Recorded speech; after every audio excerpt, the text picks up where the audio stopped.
Hello, eCommerce fans. Welcome to another episode of our show. Super excited to have Dani Mechlowitz today on our show. Dani is the CEO of Hello. Delta Fulfillment from the UK. Hey, Dani, how are you? Hello. Good morning. Nice Good to be here. morning. We Thank will you. Thanks for finally having me. did it, right? We had a lot of rebooking activities. I guess you are very, very busy with everything that's happening. How things in e-commerce in England and the UK? Yeah, e-commerce is a fast-growing and fast-changing area. We've actually just finished moving warehouse, which has been quite exciting. And we're already coming over to Wow. Q4 peak season Yeah, for 2024. It seems like it was amazing. just January, so it's planning has At the right started timing to and off move to we a new go. warehouse, I guess, before Q4, right? Yes, we've got to make sure everything's aligned and it's looking good. Great. I So think tell we're us ready. about the journey, your journey founding Delta Fulfillment and its evolution over the last, I think, 7 years, right? Yeah. 7 years, yeah. Well, it seems 7 years sounds like a long time. Definitely hasn't seemed like it was 7 years. Yeah, 7 years was when we probably shipped the first parcel. We started alongside our sister company called ITD. So ITD Global were a courier broker, freight broker, working with many different companies, import companies, brands in the UK specifically. And we saw a need and we had inquiries from brands to, you're dealing with our courier, you're shipping our carrier aspect, you're dealing with our freight inbound, but can you actually look after our whole, supply chain? Can you deal with storage? Can you pick and pack orders, specifically e-commerce orders? And it was definitely an area which we wanted to grow, and I particularly wanted to take on, and as an ambitious new area of the business. And we set up Delta Fulfillment to run specifically the warehousing pick and pack operation. And 7 years has flown by. We've learned many things along the way. We started in a very small warehouse. We started with one or two staff. We took on one or two key brands who trusted us, who put the faith in us, and we learned along the way in terms of where we wanted to be positioned, where we felt our best offering was. It did help that the fact that we had our partnership with ITD and now they're a sister company, we had access to better carrier rates, which obviously is always very important. It's probably one of the biggest costs of e-commerce, sending out a product. You've got pick and pack, you've got storage. The delivery costs make up 75% of the cost of an order. So having access to discounted rates definitely gave us a step up to really explore and grow in this market. And since then, we've continued to build. I was very hands-on for the first 3-4 years. I wouldn't say I'm completely hands-off now, but I've definitely managed to step further back from operation and spend time in what I feel I'm best at, which is sales and managing relationships and finding brands and helping brands really in terms Yeah. of their I'm fulfillment very needs. interested, why you are so passionate about this side of the business, right? I mean, supply chains, fulfillment, warehousing. What's the background for all of this? I worked in Mm-hmm. supply chain before Delta for about 4 or 5 years. Was pretty successful in that area. I helped companies save money, bring goods in, air freight, sea freight, which was great, and I enjoyed it. But fulfillment for me, and the reason why I sort of got tied to fulfillment was it's really a partnership with the brand. The brand relies so much on that partner. In the world of freight, brands move around from one freight broker to another freight broker. Yes, obviously you build relationships and there's reliance upon them. But when you're in fulfillment and you actually trusted a fulfillment center to look after your goods, pick and pack those goods every single day, send out the right goods, send them out on time, it's a true partnership. And we've had brands now working with us for 6-7 years, and we've still got brands who started with 7 Nice. years ago. We formed a proper, deep relationship. We're constantly trying to innovate, trying to make better our service. We get feedback from them. And for me, it was a lot more rewarding than just selling freight. It's a real long-term partnership. And that's where I think I got drawn into this world. I mean, it's so a fulfillment. critical component of the business, right? I mean, for the brand side, and it's like more than partnership. It's like you're an extension of their internal team, right? Yes. Yeah, it's a lot of responsibility. You know, it's a huge amount of responsibility every single day, every single night. And obviously, most of the time, it's very rewarding when we do the right things and give us positive feedback and thanks. So, what do you see are it's some all of part of the maybe KPI or some of the important aspects that brands look when they going to source their warehousing or fulfillment partners?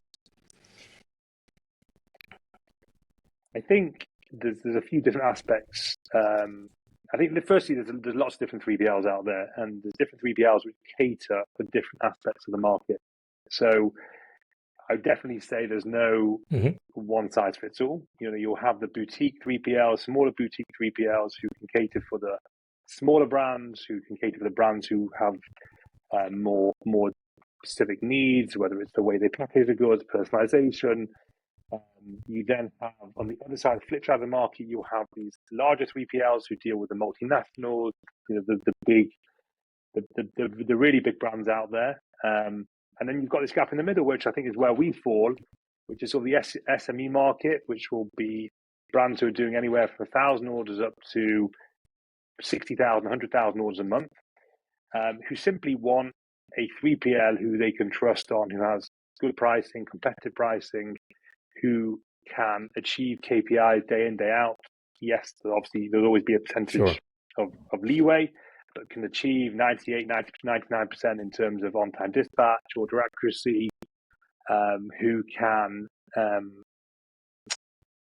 be scalable, right? So most of these brands out there, like any business, they're looking for scale. They're looking to grow month on month, especially a lot of these D2C brands who have got money behind them, have got investment behind them. They want to be growing their brand 50%, 100% year on year. And they need a 3PL that can back them up in that. They don't want a 3PL who's just sitting flat. So again, it's you know, any brand out there who's looking for a 3PL should, you know, shortlist 3 or 4 3PLs who probably will be in a similar bracket. You know, look at pricing is always going to be an important factor, but you want to look at the partnership. Speak to other brands who have been working that 3PL, get their feedback, look at the scalability, look at the profitability of the 3PL, and make sure that they're aligned with the brand and the 3PL are aligned in the direction. And in terms of Delta fulfillment, I mean, the Delta fulfillment, what's the typical scope of work? I mean, let's just try to break down the different, you know, bits and pieces of the service that you provide. Yeah, so I mean, typically our focus is e-commerce fulfillment. So we wouldn't take a brand on who's not doing e-commerce fulfillment. But over the past few years, you know, whilst we've been developing our service and really understanding who our key customer is, and we call it in the world of 3PLs ICP. I'm not sure whether that's used in other areas. That, you know, ideal customer profile. So you know, we've spent a lot of time working out where we are, where we stand, who we can really benefit.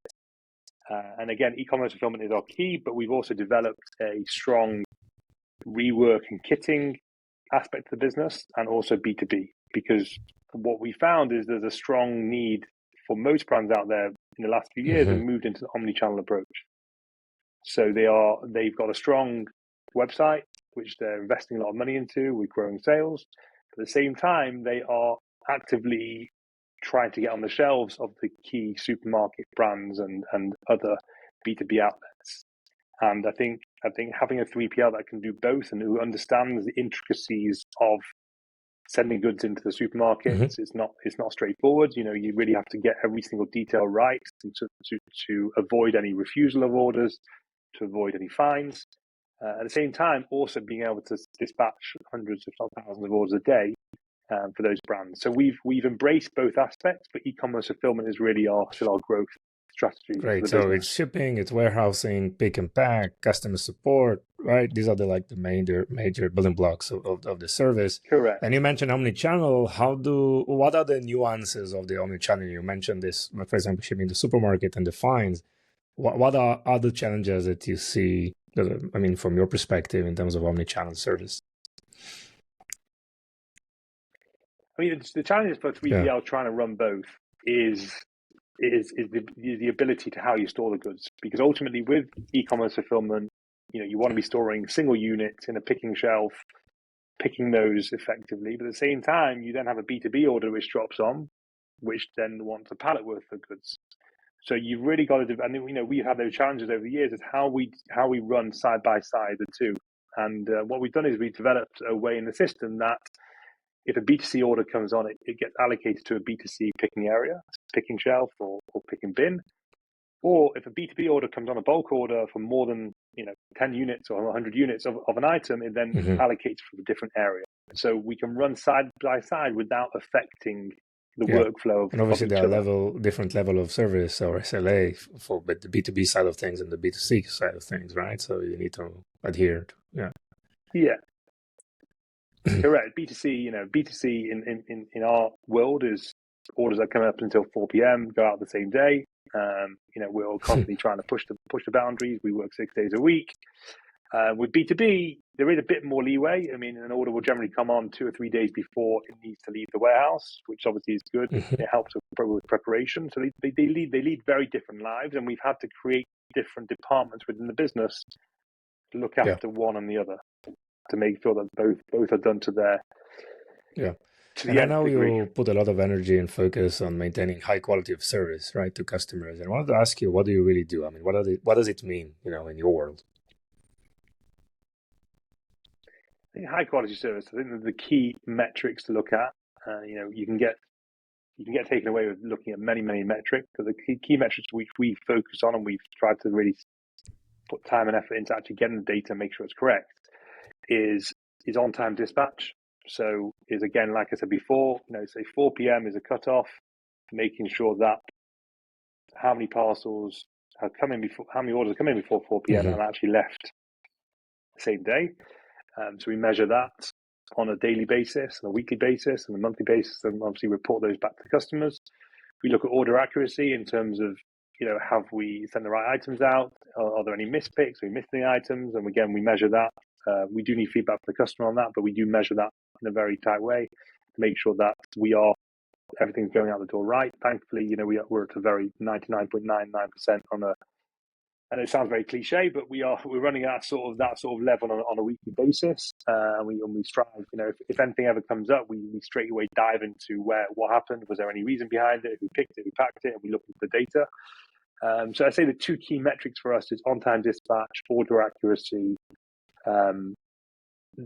Those two stand out for me as being the success of and obviously during this process, what are some of the steps or areas where you see most of the delays or challenges around you providing service, because obviously you are dependent also on additional suppliers to provide that service.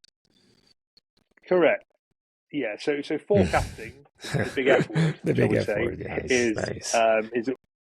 is always a challenge. And I think when we approach, going back to sort of the ICP, and when we look for customers, on the whole, we're looking for customers who are on a steady growth path, who are steady orders coming in every day, and sort of again to build on sort of our ICP. We have last few years gone after subscription brands, so brands that have got a large majority of their products are customers signing up for subscription, and therefore what we've seen is that they even more so have a steady flow of orders.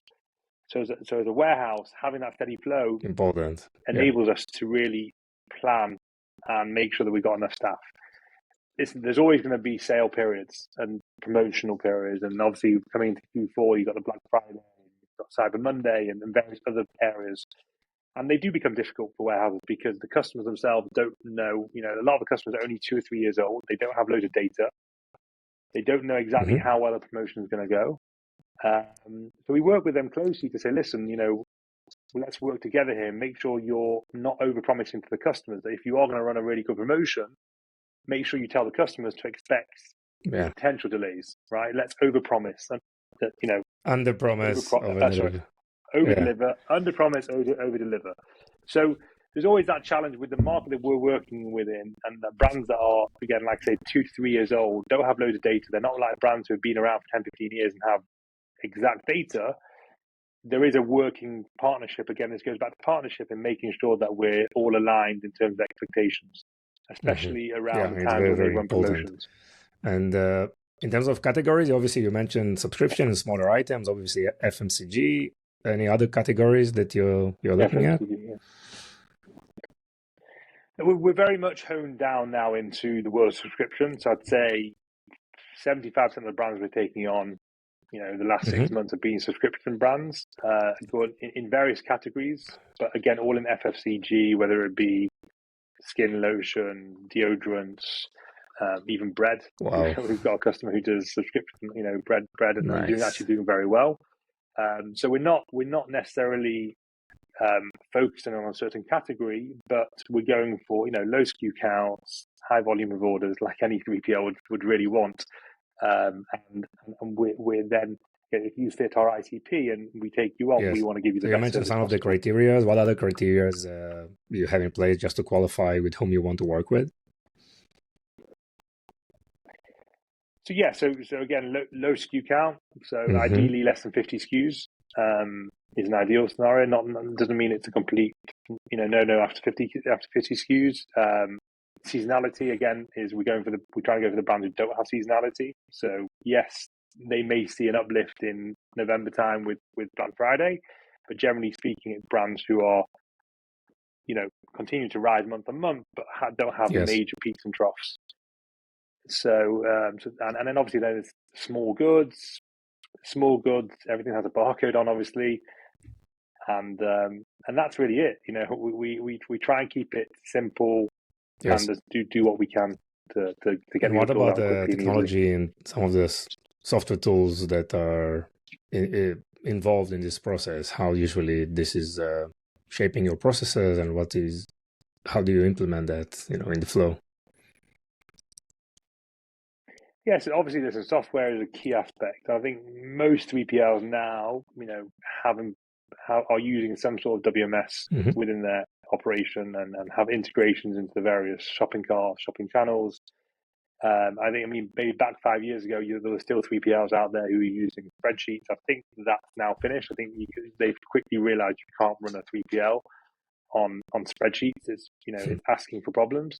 We've embraced WMS the last sort of 7 years, which we're happy with, which enables our customers to have a clear and concise portal to see the orders, to see their stock levels. I think that's a must. The customers need to have that transparency in terms of understanding where things are up to at any minute of the day, and make sure that all stock is tracked through the process. All the orders, all the tracking numbers are there. The integrations, like I say, are done seamlessly. So the orders are coming in every 5 minutes. All these, I would say, are basics to a 3PL. I think without these things, it's very hard to run a 3PL. But obviously there is always constant demand to keep the software innovating, becoming better with data. And we're constantly working on that together with our also WMS integrate with your customers, right? That's because real-time insights are critical, 100%. Right? People know what's going on. And in terms of the subscription, you're using Recharge or Orelo or some of the.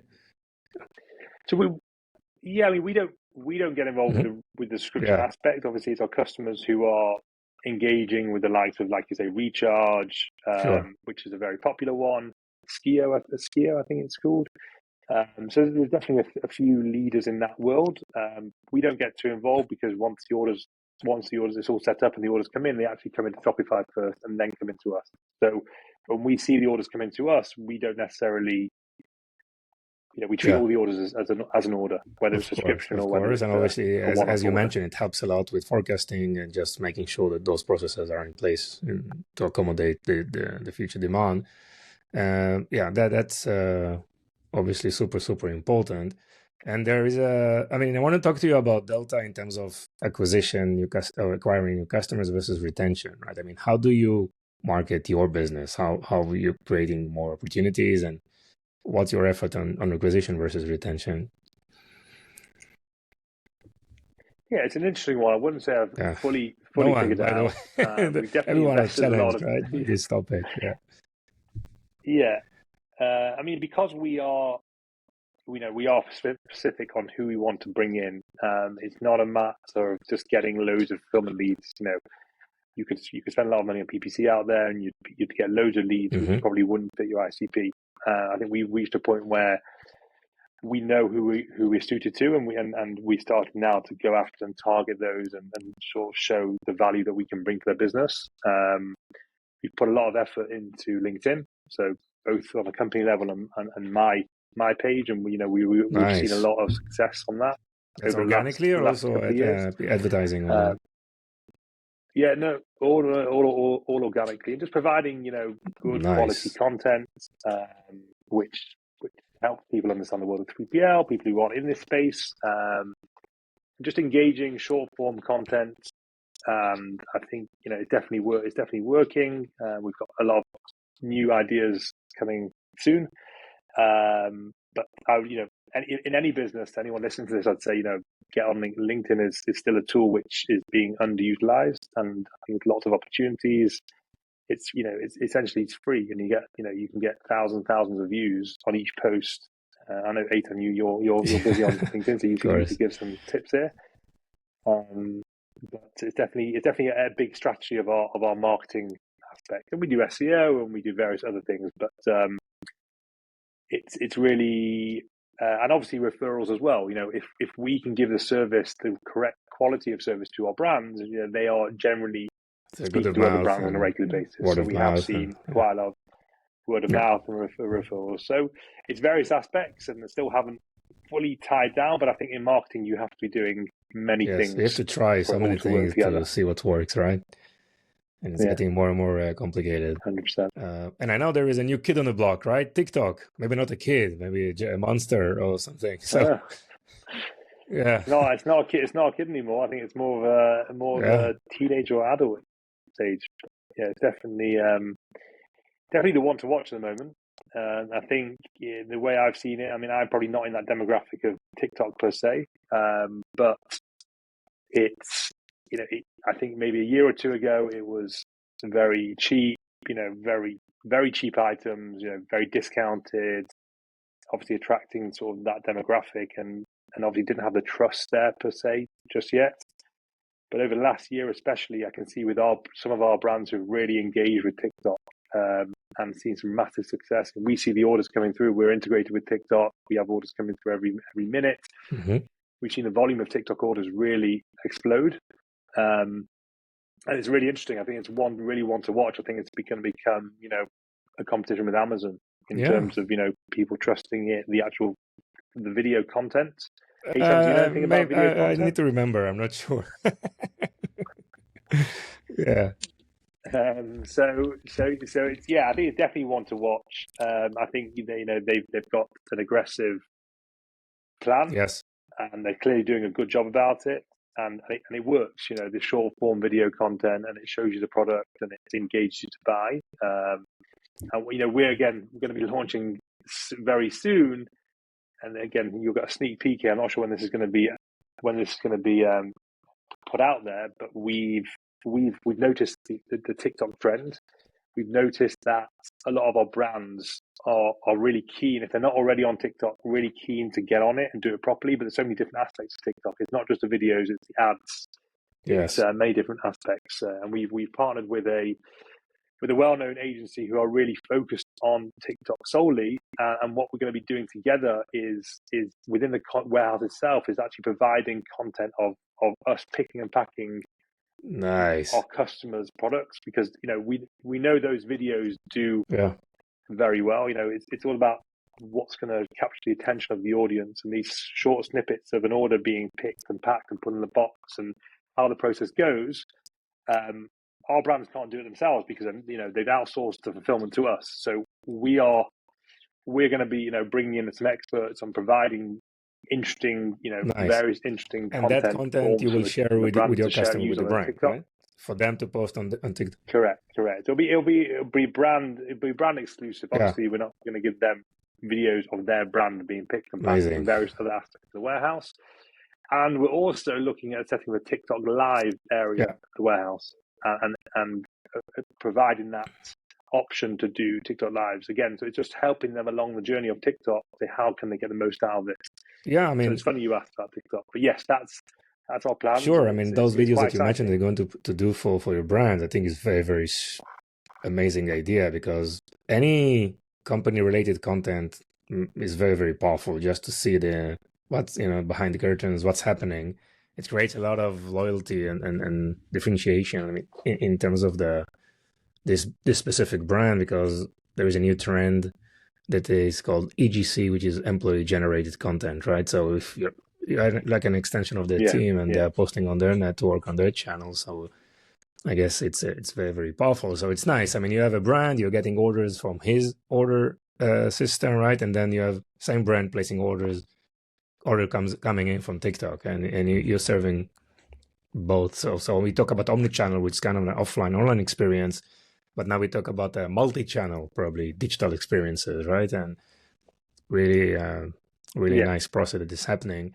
And there's no discussion about fulfillment without talking about sustainability, right? What are your thoughts? How do you see this impacting your business? Sustainability is definitely a key word, a key focus at the moment. I wouldn't say I'm the biggest expert in global warming and various other things going on in the world, but sustainability is a no-brainer. There's lots of plastic being used, and if we can reduce plastic usage, and it's no doubt going to be a benefit to everyone. We can see clearly in terms of the brands that we're bringing on, especially going back to subscription world, the fact that they're going down the reusable aspect of things. And stuff and elements. We've got a big brand two brands who do reusable deodorants. So you've got the aspect of obviously regular deodorant can and all the say pollution that it causes, and going down a reusable natural deodorant, which you can even put the packaging into, it's compostable. So there's very clever aspects which brands are really thinking through the whole process of, okay, what happens to my product after use. So I'd say that's where we've really seen, and the brand we brought on is a lot of focus around sustainability and really thinking through the whole supply chain process. We've seen a lot of brands creating, I'd say most of goods, actually probably 80% of our goods coming into a warehouse have actually been made in the UK. So by making the UK, you've then got rid of the whole supply chain of sea freight and various other aspects within there, which obviously is more sustainable. So you can definitely see that even the older, but especially the newer brands coming to market, the key thought process for them is sustainability, and through the whole process of the journey of the item. And obviously in the warehouse, we've the last few years we've been calculating our carbon footprint. It's a long journey that we're going through in terms of understanding where we as a business can help on this sustainable journey. We've looked at the packaging types, try to reduce the plastic usage. It's not so easy, but we are doing our bit to try step by step in really nice doing our bit. Good to hear all this progress also from brands trying to put more extra effort into it. And I want to talk to you about cross-border e-commerce, right? I mean, and the way brands' ambitions is maybe going towards that. I mean, what are some of the things that you see? Well, probably what is the message you want to deliver to brands around cross-border e-commerce? Yeah, I think there's a lot of conflicting information out there with cross-border. I think some brands will be on a path to, we need to have warehousing in Canada, Australia, US, UK, Europe. I think there is an argument to do that, but I think you need to be doing a huge amount of volume to make that whole process worthwhile in terms of obviously the supply chain complications, splitting your stock up between various warehouses, all the other paperwork that is needed to be an importer record into various countries. But I think for the typical SME type brand, there's no need to go down that route. I think we've successfully exported daily orders to across the world from our UK warehouse. And as long as the core detail is captured and it's set up in the correct way, and make sure obviously the commodity codes, the descriptions, make sure that the key details are provided within the product, the commercial invoices is created correctly, the correct carriers are used, and then you've set up, I'm sure most people listening to this are aware of the IOSS scheme in Europe, which came into play post Brexit, which again allows if you're selling products which are less than 150 euros, it's a very effective way to send goods into Europe with a quite a smooth transaction for the customer, which basically gets rid of the VAT bill landing at the customer's door. It's all dealt with by the customer and then the IOSS scheme. You've got the US, which we can export to any goods up to $850. Mm-hmm. So again, it's like, brands, we sometimes get brands in the UK and we are saying we feel that's a massive market in the US for us. We need to put our product in the US. And I'm saying, well, I'm not saying no, but maybe just before you do that, why don't you ship from the UK? The prices are still pretty cheap, and in the US you have your own challenges in terms of, do you need to be on the West Coast, the East Coast, splitting goods up, whereas actually you can ship across the US for the same price from the UK. So I think there's lots of people to think about before. The world is a small place. The carriers, if you choose the right carrier, you can get goods to most countries, most westernized countries, within 4 to 7 days. So a reasonable time frame. And as long as you tell the customer, which is a really important part, is as long as you educate the customer, tell them what the expectation is, then the whole process can work really well, and it's quite. And again, scalable. It's not all the industries and all categories like same day or next day delivery. Customers are happy to wait longer time if they get some kind of things in return, like some improved functionality or some specific product that they're waiting for. So it already depends on different categories, I guess. And great, Dani. So how people can find you and Delta? Well, yeah, LinkedIn, you can't miss me. Apologies in advance if there's too much content there, but we do try and do a couple of posts a week. But yeah, we obviously our website deltafulfillment.co.uk, or LinkedIn. DM me on LinkedIn. Always happy to chat. Always happy to give advice. If it's fulfillment, and see. Nice. See final tips for brands out there considering 3PLs or working with a supply chain supplier. Yeah, just to have an open relationship with your 3PL. It's not, they're not just a supplier. You have to remember that it's working. Yes, and things may go wrong, things may not be right, but work with them to try and find out what the reason it went wrong. How can you help them? Is it anything that you've done wrong? Is it anything 3PL done wrong? And just work towards, because the worst thing is not having a good relationship with your. That's like foundational, I guess. More these days for everything, right? For marketing, for supply chain fulfillment, for any aspect.